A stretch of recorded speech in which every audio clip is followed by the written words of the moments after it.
Allez-y. Ok. To saluer ba internaute na biso nyonso. Bazali kolanda biso partout dans le monde entier. Bazali ko se présenter.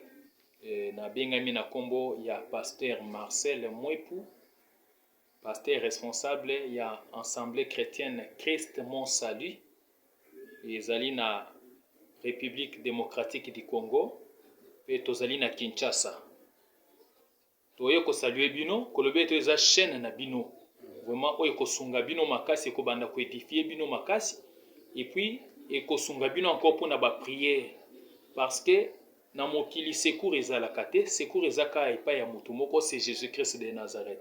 C'est pourquoi église na biso ezali ete Assemblée chrétienne Christ mon salut et puis chaîne na bino o bozolanda ezali Christ mon salut TV. Ezali pona ba congolais nyonso boza partout na monde entier. Et puis même au bazali bato ba nationalité mso ba boyo kaka français to boyo kaka lingala, vraiment soyez branchés et vous ne serez jamais déçus.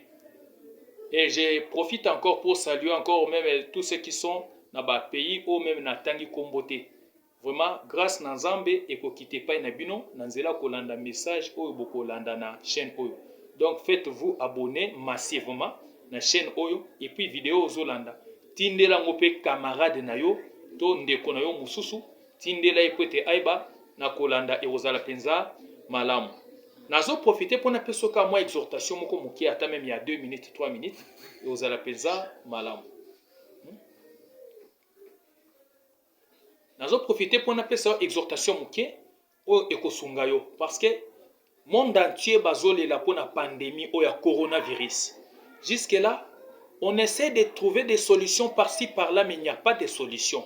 Ah, il est écrit, les secours de l'homme n'est que vanité. Voire même ba homme de science ou ba tanga ebele to s'attendait qui va couper sa solution, mais il n'y a pas de solution.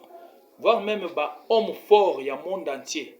Tous les géants du monde ba to s'attendait qui non devant maladie à mukebo et une semaine c'est trop pour tous akis. Mais jusqu'à présent, il n'y a pas de solution. Je voulais vous dire tout simplement qu'il y a une solution quelque part. Psaume chapitre 34 verset 7. La parole de Dieu déclare: lorsqu'un misérable crie, l'Éternel entend et il le délivre. Nathan oyo nazoloba na mwana na Nzambe nyonso, ko perdre espoir te. Confinement est commis presque partout, batu bavandi na bandako. Bamsu bazolela secours ezate. Mais nazo présenter au secours moko oyo esungaka pe mutu moko na kati na makomi tomoni na Bible, alelaka pasi pe Nzamba intervenaka. Genèse chapitre 21, tanga Genèse chapitre 21, à partir verset 8, qui nous verset nango 16. Autant même à chapitre mes problèmes. Nazomona, bazo l'acception likambo ya Agar na Ismaël. Agar na Ismaël bazalaki na ndako ya Abraham. Sarah zobotate a proposé Agar servante na ye, poete babimana mobali na ye poete bazwa ne fiske mwana moko na ndako. Mabe ya Agar ezalaki wapi? Et puis esalemi bongo Ismaël abotami. Mabe ya Ismaël place wana eza wapi? Alors, l'un des 4 matins, bakola mukaboye, Sarah zozo a mesira lobiete, bo benga na servante na mwana nebalungwa na ndako. Abraham azo kamata outre atie mai, azui mapa, pe azui mwana apesi Agar, arisete zwa mwana wana, bo kende bolungwa na ndako na ngai. Alors, nako kende na bango tango bazo kende, bakomiti na désert. Esika maya komele ezalaka te, eloko kolia ezalaka te. Mapa esili, mai esili, Ismaël abandi kolela et Agar amonaki eloko akosala lisusu te. Nde asundoli mwana quelque part alobiete, je ne m'aimerais pas voir la mort de mon fils. Tanga kiti mwana bongo, mwana tikali azolela, eloko sepelisinga makasi na passage balobiete, les cris de l'enfant fit entendu aux oreilles de l'Éternel. Tango kolela ya mwana ekomi epai na Nzambe, a partir lola Nzamba yoki, Nzamba zobenga Agar alobiete, j'ai entendu les cris de ton enfant. Alors, ezapen ndenge moko Israël tango bazalaki en Égypte, balelaki Nzamba yokaki cri na bango. Lelo pe nazoloba na yo, yo muto zolela pona coronavirus, kolelebele te. Il est écrit, lorsqu'on tourne vers lui les regards, on est rayonnant de joie et le visage ne se couvre pas de honte devant ma difficulté na yo. Tourne ta face vers l'Éternel. Et puis il y a déjà une réponse que Dieu a réservée pour ses enfants. Bible le biete, Nzamba bimisaki mai même na kati na désert. Nazo kende ko exhorter o muto zolanda ngai, ata na période ya makasi oyo nzambe azobimisa mai. Et puis mai ekobima wapi?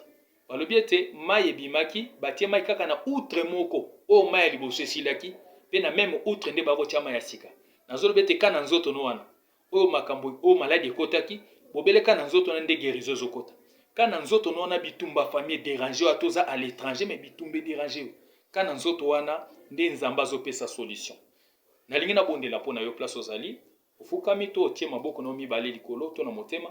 Je vais prier pour te bénir maintenant. Seigneur Jésus-Christ, merci kolo na kokamwa pona bayebanso ba disposaki tant na bango pona kolanda biso. Il est écrit, tu accomplis la parole de ton serviteur et la prédiction de tes envoyés. Bayebanso batie foi na message, peu importe ba problème baza na ngoba za solution au nom de Jésus. Esika blocage ezalaki na longoli blocage pe na fongoli banzela na bango. Bayebaza na problème mikanda jusque là azo vivre na pays étranger mazana mikanda te. Tiketi nzela no efungwa makando yoki mungongo oyo pe miracle landa yo au nom de Jésus-Christ. Amen. Nazokende ko rappeler yo numéro na biso WhatsApp ezali 084 84 84 769. Tozali na Kinshasa RDC. Chaque jour zala connecté au banda kozwa ba élément ya sika oyo kosunga yo pona ko édifier bomwe na yo. Tango landi vidéo oyo kabola yango na ndeko na yo nyonso sika zali alanda ne fiske prière à 1 minute yo ko changer makambo ebele. Pona siko na lobi ete tika nzambe na ngai apambola yo pe grâce se répandre liko na bino nyonso na kombo na Yesu Kristo. Amen.